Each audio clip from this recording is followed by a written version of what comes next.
Good morning to everyone here. Hopefully you all have had a good start to December. We actually had we've had a pretty decent start we're surprisingly pretty well. I don't want to say well positioned. We got a lot of positions rolling right now. I wasn't expecting to be this kind of thick in positions going into Christmas. I was kind of planning on lightening up, but we've added, just a lot of positions lately, and so I'm kind of surprised on how December's starting off. It's weird because certain stocks, are not moving as much. Yesterday was a slow start because Robinhood and Interactive Brokers were down.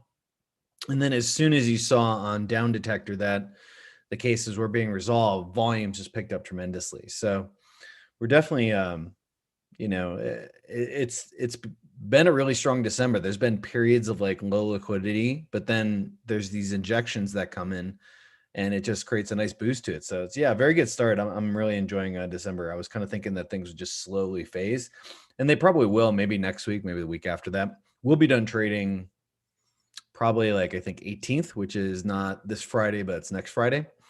So we'll probably stop trading by the 18th. I can't see us trading the week of Christmas or the week after that. And we've already had a gangster year. So, there's no point in us pushing it in low liquidity environments or anything like that to do it. So morning to everyone. Everyone's saying sound is great. Okay, cool. Les Sharma, good to see you. Miss Actor, Jake White. Jake, glad you can make it. Jake's coming in from Asia, so he's coming in late his night, but good to have you here. And good to have all the usuals here as well. So, okay, so for those of you that are new, this is your first time. By the way, is the video okay? Video looks okay. We just moved into the new office last Monday. And so we're still setting up furniture. I still got new furniture arriving, today, tomorrow, next day, and things like that. So there's still more going on. And there's probably I definitely probably need to get some more lighting going on in here. But yeah, I mean, hopefully everything looks okay on the webcam. So yeah, really excited about the new office. Looking fresh, like that jacket. Yeah, it's a hockey jersey. Got it from my Montreal days. Back then, the Canadians were actually a really good team. I think they even went to Stanley Cup Finals. They lost, but they had a great team back then. So, morning to you, Bilal. Okay, so we're going to start off. For those of you new, what we do is our pre-market analysis. This is about finding the trade setups for today, day's trade setups that we are looking for. And so we start by using Benzinga Pro. I recently did a webinar with Benzinga Pro. If you're on my newsletter via the Intro to Trading School, we'll be sending out the email so you can watch that webinar. We did a great webinar with Ryan at Benzinga, great host, and just really got into some good details about price action, order flow, how to read it. But I use Benzinga Pro for my day trading stock activities, also for updates on news, see what's going on. So we look at the pre-market movers, and what we basically want is we want any stock that is moving 600,000 shares or above, shows enough, trader and institutional interest that there should be, not only good liquidity, but good movement. And so we got a few, we got 4 right now. We got Futu, what I have no idea what Futu is, CLPS, NNDM, which was a hot stock last week. They definitely had some positive news catalysts coming out. And then Eastman Kodak, it's not that they had like some sort of great news catalyst. It was more of like there was a certain lawsuit that they were facing that was kind of overhanging on their stock. And the lawsuit was kind of, done basically, where it was like, hey, there's no wrongdoing on their part. They're good to go. So it definitely creates some upside pressure. So I'm looking for stocks that have 600,000 shares and above movement. And then I'm really looking for and I'm comparing that to average volume. So, like for example, Futu's got 778K and 2 million average volume. So it's almost 50% pre-market, which means that if things are good, it should surpass normal daily volume. That's a good moving stock. Let's see if we have any positive news. Shares trading higher if the company announced an investment has agreed to purchase 50 million shares from the company in the form of prepaid warrants. Okay, so nothing gangster. Like it's not like they invented some new tech. It's just somebody, there's some investment company or something like that. Some fund or something like that is buying their shares. It's not the best, but we'll keep an eye on this for sure. And we'll take a look at it. CLPS, no positive news catalyst. So I'm a little less enthusiastic, but it's already up almost 80 cents. So it's about a fifth roughly or a fourth. So that's not bad. NNDM is just kind of catching some tailwinds from last week. So it got a boost 2 days ago and, has since climbed. Actually, it wasn't 2 days, it was last week. So got a pretty good boost last week and then retraced a lot of it. And now it's picking back up. And so I like the price action then. We'll take a look at that. And KODK is up 8%. Got a pretty good structure. We're going to get into that. I think it's probably going to break out of this structure today.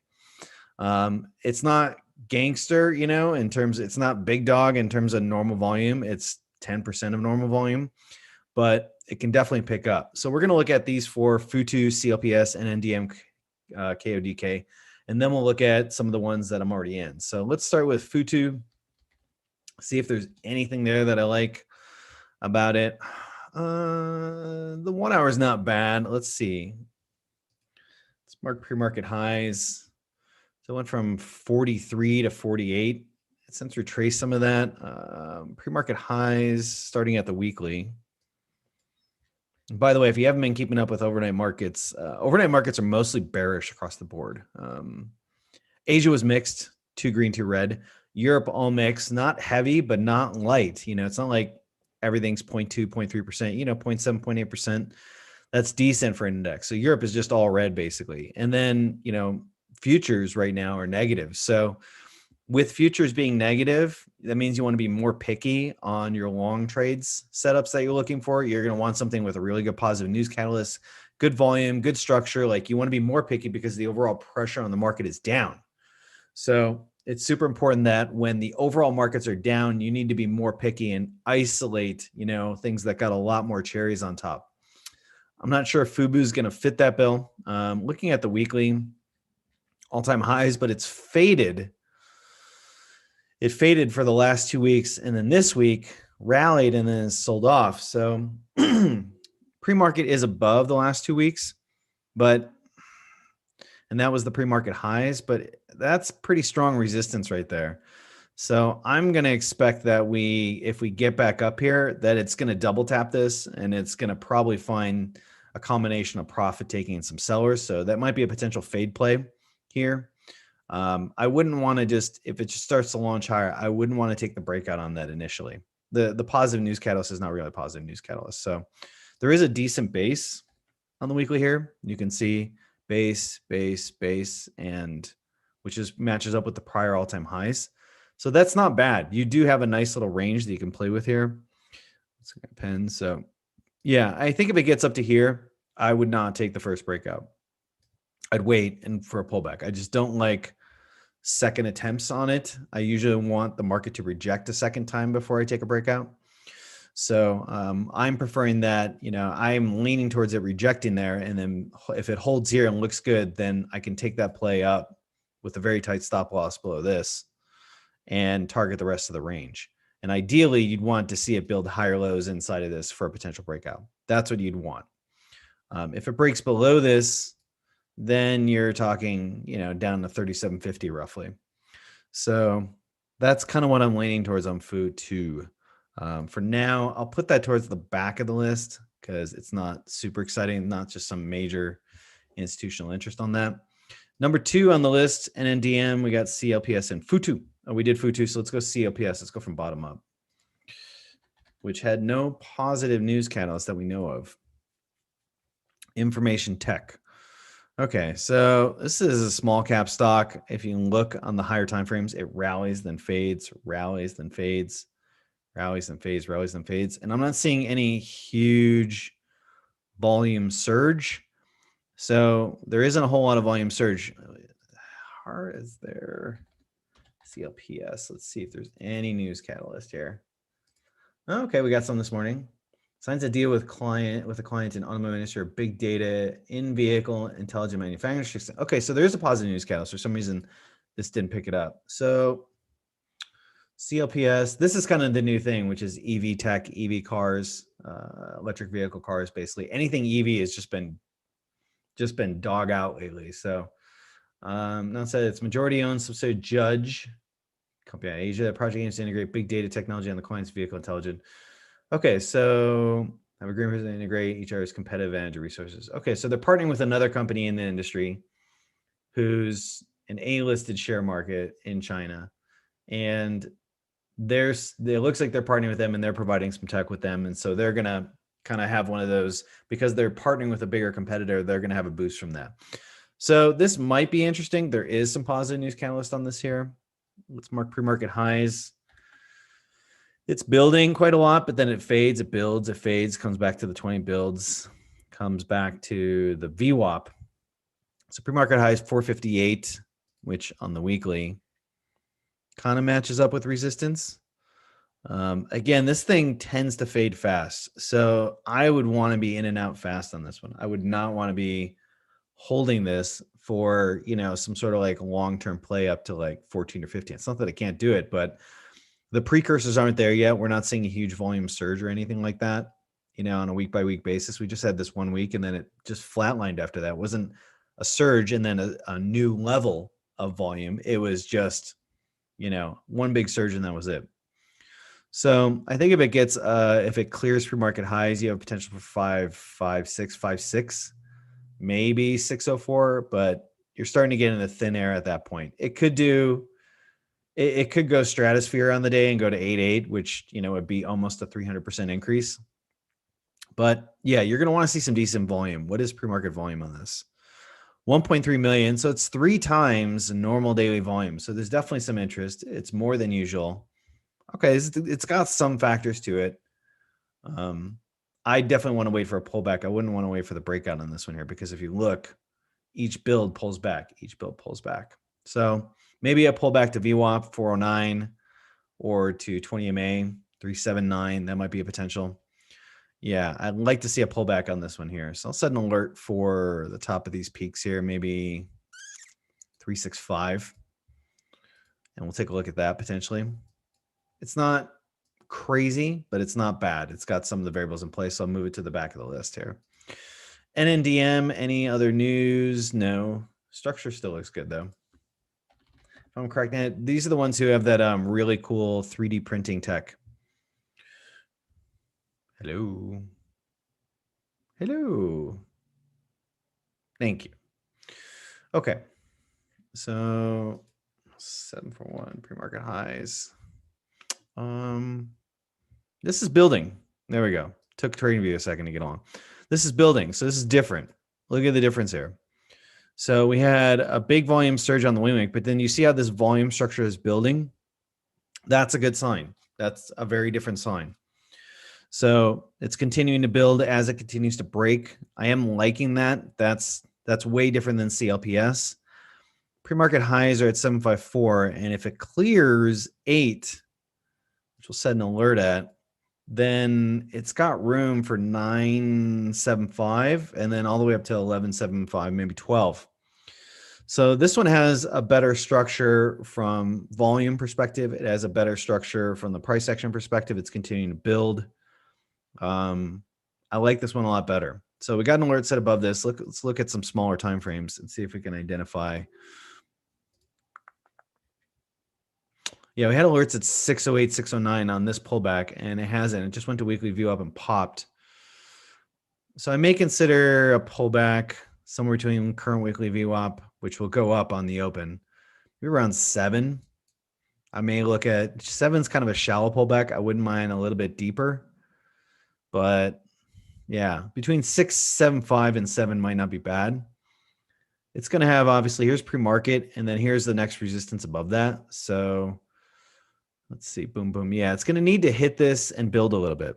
So what I'd like to see, get to here, shallow pullback, use this kind of support and continue to build, and then take that potential breakout.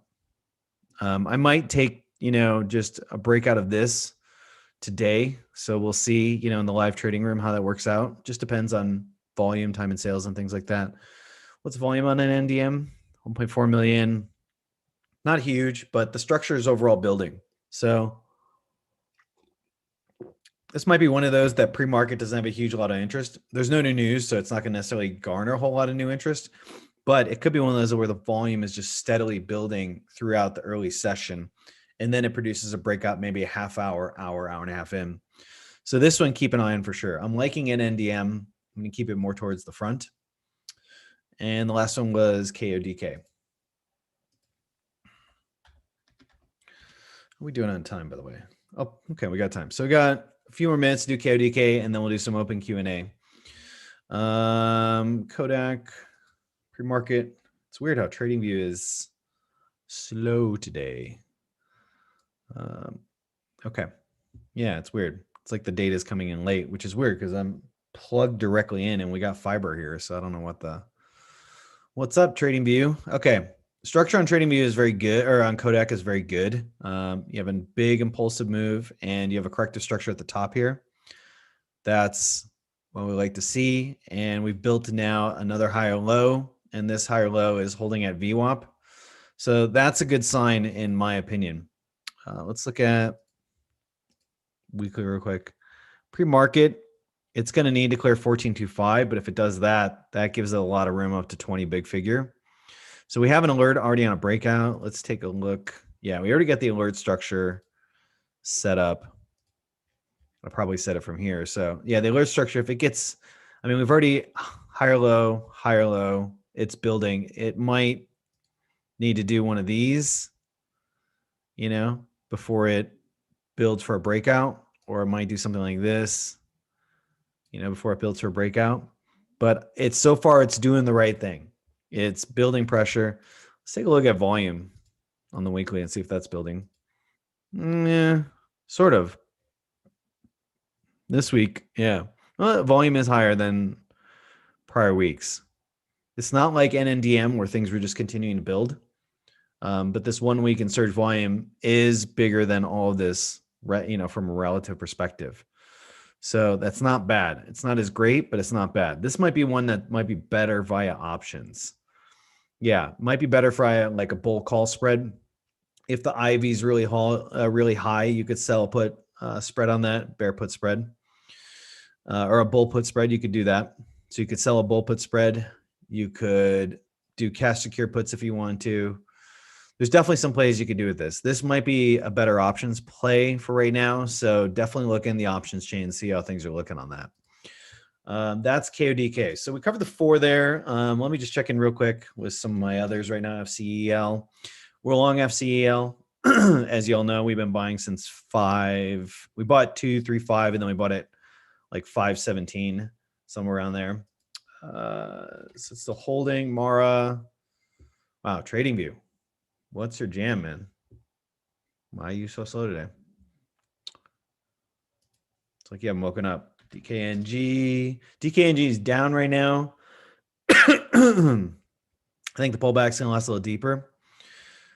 TradingView. ¿Qué pasa? ¿Qué pasa? Okay, we'll go with some questions while we're waiting for TradingView to wake up.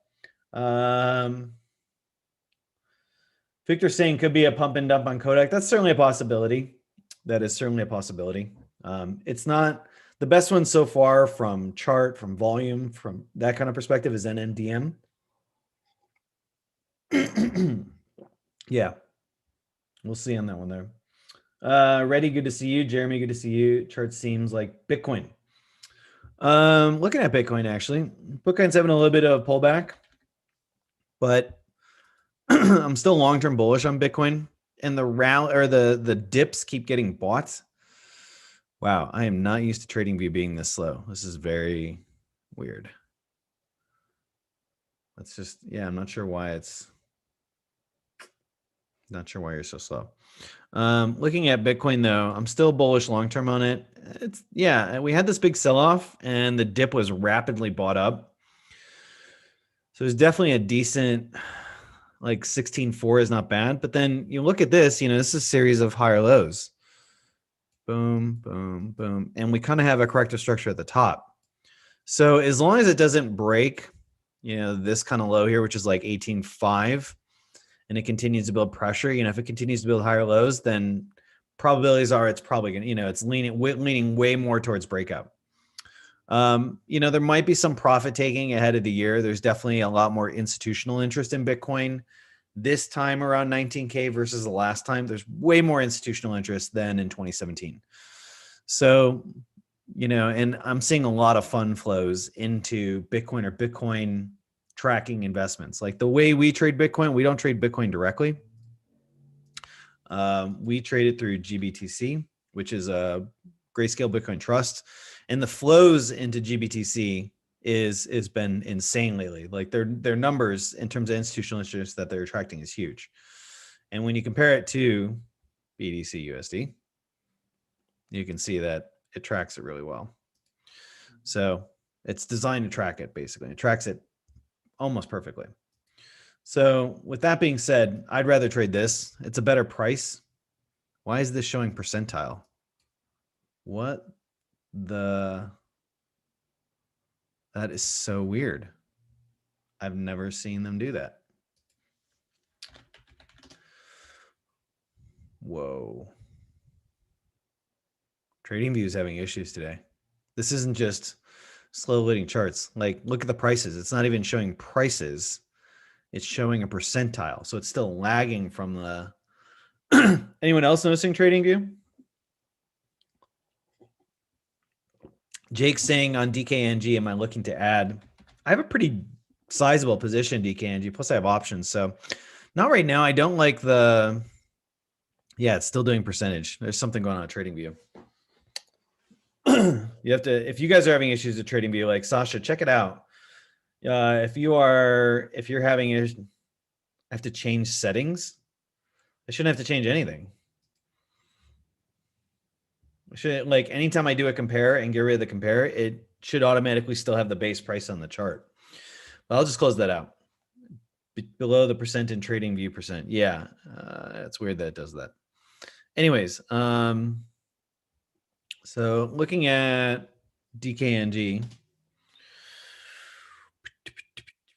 maybe I hit the button in TradingView, but it still doesn't explain TradingView's lag. I don't really see anything short-term in the price action that it's stabilized yet, so I'm gonna wait. There's nothing in the price action that's shown me the selling pressure is over. Like, look at this and tell me, is there anything in here that is communicating transition? No. So I'm not seeing it. TradingView is all good for you? Really? That's weird. I wonder why me. Why? Yeah, I'm not seeing anything that's showing its transition yet. So I don't really want to be adding any positions at this point. Where would the next place I'd add? Maybe around 45, low 45s. If I didn't add 45, then I'll add back at 40, high 41 or low 41s, high water bottle. Don't go down. Yeah, I would probably add high 40s, low 41s. That'd probably be the next play. So, I mean, this isn't necessarily an impulsive sell-off, but it's not entirely corrective at the same time. It's consistent. And the lows continually press lower. So, yeah, I'm not ready to add more shares at this point. So, yeah, that's kind of what I'm thinking on TradingView. How are we on time? 6:25. Okay, let's look at a few more. ACB. How's ACB doing? Solid. Yeah. ACB is holding the monthly VWAP. 1 hour is not bad, but short term, it looks like it wants to press to the downside a little bit. It's going to retest this. I feel like it's going to retest 970. If it gets a good bounce off that, if it gets a more impulsive bounce off than this one, then I'd be a little inspired to add some ACB. Otherwise, if it doesn't, then I'll wait to a deeper base around 854 before adding again. Maybe 803 before adding to ACB. AAL, that's been a really good stock for us. Our bull call spread has, totally gone gangster. So we bought this breakout last week. We bought a bull call spread. It's an option play. So we bought the 15, sold the 17, and we're now at 1747. So we're pretty much at max profit at this point. If it closes above 17, we hit max profit. I could close it out a little bit early at this point. We also added some shares yesterday to the position. So we bought right around 57, 56 or something like that. So yeah, we bought the pullback, and I like the structure on AAL. So first of all, let's look at weekly real quick. You can see in a corrector structure for a while, volume is relatively stable. We start to get a breakout of it and volume's building. Very good sign. 3 weeks so far of consistent buying, also very good. Like we broke above these highs here, 1507. And that's the first time we've been above it since June. That June spike was not really, I mean, it was a false break clearly because it just immediately retraced. So, but this is different. It's held, above 15. It held and it's holding. And so that all looks very favorable. We don't have earnings till January. So I think it's because of the vaccine news continuing to come out and things like that. I feel like it's just going to continue to build a little bit of interest and momentum as time goes on. Yesterday, it had great volume, like 100 million shares. So it was pretty well traded. But I'm liking that. So I'm looking for like a 20 target and then target these highs here. Maybe even get to the lows of this around 24. That's kind of what I'm looking for. But the price action on the 1 hour looks very, very good. What do you see here? Impulsive, corrective structure with a brief false break. Impulsive breakout, good volume, corrective structure holding. Not quite the prior highs, but holding. So if this breaks down, then you'd want to look either towards this base or right around here. You could even, I'd still be happy to buy all the way down 16 and a quarter. If it continues to build and break out today above 18, then it's going to put a lot of pressure towards 20. It's not the kind of stock that's going to move. It doesn't necessarily move. It's not common for it to move, $3-4 or something like that. But it just consistently builds. There's really good volume on the breakouts all the time. This one, no, not as much, but didn't break out. So, it's just like one of those steady movers. And so I feel like things are slowly changing for travel stocks. This is the first time I'm actually getting bullish on travel stocks. A lot of people are getting bullish like in March, April, May. And I was like, it seems like a waste of capital at that point. There's no vaccine. There's no nothing. Why would park your capital and get nothing out of it? So I feel like I'm definitely bullish on AAL at this point. SPCE had a just killer day yesterday. Broke 30, went all the way to 36 in pre-market, and now has faded a fair amount. So I think there's a fair amount of profit taking. I think your next spot to potentially buy is 31, 85, maybe the weekly VWAP. I mean, the volume on this is insane. It's huge. It was a huge day of volume. And so, otherwise I'm going to wait for a pullback to 30 and get long there. We had bought way back at 21, mid 21s. And we closed out around 27, 60, 75. Both our covered calls and our long stock positions. So we closed it out last week. That was just a killer trade. I did not expect it to run up to 36 that fast. But yeah, it feels like this is fading pretty fast. There was a fair amount of people dumping positions. Okay, so that's the open. Let's take a look. Kevin, you have a good day. Sasha's saying it's working for you. No issues as well. Weird. I wonder why it's loading weird. I wonder if it's like a YouTube Zoom thing or something like that. So, okay. Well, I'm feeling like we can wrap it up. Was there any last questions? It doesn't look like any more questions at this point. Mala, I think Mala Jat, I feel like I've answered your questions. Yeah. Okay, so we've covered everything. I'm going to switch to the live trade for the students. And so we're going to do that.